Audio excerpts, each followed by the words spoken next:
हमारे साथ तशरीफ़ रखते हैं डॉक्टर ग़ुलाम शब्बीर साहब।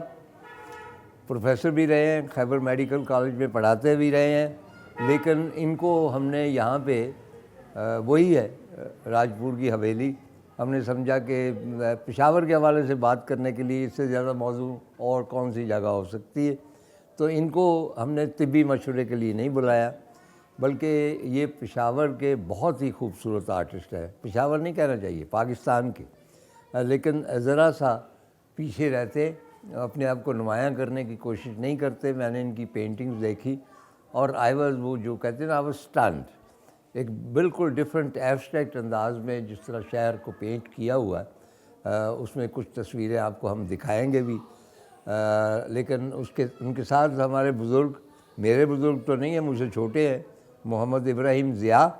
इनसे मेरा पहला इंट्रोडक्शन हुआ जब इन्होंने अपनी किताब पेशावर के फ़नकार मुझे रवाना की, और मैं आई वाज अमेज्ड। मुझे नहीं मालूम था कि पेशावर की जो है थिएटर की रवायत इतनी कदीम है, और यहाँ जिन जिन अदाकारों ने जन्म लिया, इसके कल्चर के हवाले से, आर्किटेक्चर के हवाले से, ये एक इंसाइक्लोपीडिया है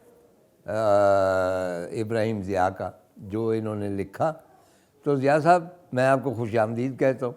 आप पेशावर की एक बहुत प्रोमिनेंट शख्सियत है। तो आप सुना है कि पोस्टर्स वगैरह शुरू में बनाते थे? जी, बिस्मिल्लाहिर्रहमानिर्रहीम। मेरा नाम मोहम्मद इब्राहिम ज़िया है। जी जी। पेशावर में ही पैदा हुआ। मेरे वालिद साहब आर्टिस्ट थे, कैलीग्राफर थे। अच्छा। और फोटोग्राफर थे।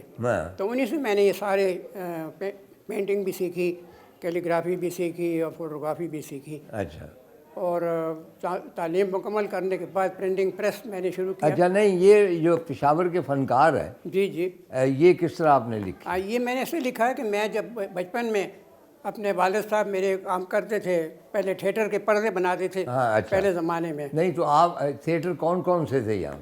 थिएटर इंडिया से आते थे, बम्बई से आते थे, कलकत्ता से आते थे। तो पहले तो वो शामियाने लगा कर वो अपना थिएटर दिखाते थे। बाद में फिर यहाँ की जो म्यूनसिपैलिटी थी, उसने म्यूनसिपैलिटी जो थी, म्यूनसिपल कमेटी, आपकी तरह मैं भी थोड़ा सा बहरा हूँ तो मुझे सुनाई कोई बात नहीं, तो उन्होंने फिर एक बड़ा शानदार हॉल बनाया जिसका नाम ही नाटक की सराय, नाटक की सराय कहा जाता है। जी, अभी तक वो, अब वो नया बन गया है। हाँ, लेकिन हम भी तो नाटक सराय में बैठे हुए हैं ना। जी, ये भी नाटक सराय। अच्छा, तो आपके वालिद साहब वो पर्दे जो थे, जी जी, अच्छा, आपको याद है क्या पेंट करते थे? कौन से प्लेट थे? थिएटर के पर्दे तो मुझे याद नहीं, कि मेरी पैदाइश से पहले की बात है।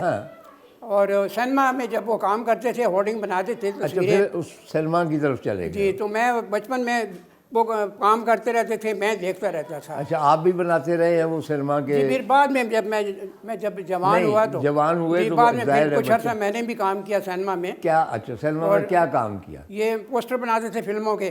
कोई याद है कौन सी फिल्में? हाँ, बहुत सी फिल्में।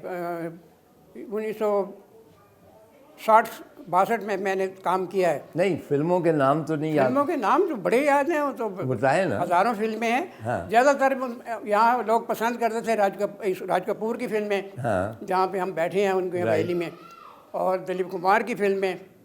और तो आप उनकी वो छवियाँ भी बनाते थे? तस्वीरें बनाते थे। जी, तस्वीरें, पोर्ट्रेट्स बनाते थे? जी जी। आपके पास हैं कोई ऐसे पोस्टर? इक्का दुक्का ही होंगे, ज़्यादा। अच्छा।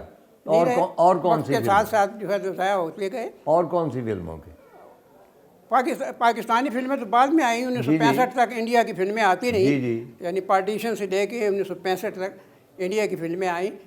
तो वो खूब चलती थी, पाकिस्तानी भी बनती थी। अच्छा, नहीं, आप जब वो बनाते थे, शक्लें बनाते थे, जी जी, उसकी आपने वालिद साहब से ट्रेनिंग ली? जी जी, बिल्कुल। मैंने अपने वालिद साहब थी, मेरे उस्ताद भी हैं, और मेरे वालिद साहब, मेरे वालिद भी हैं। हाँ। और मैंने उन्हीं से सब कुछ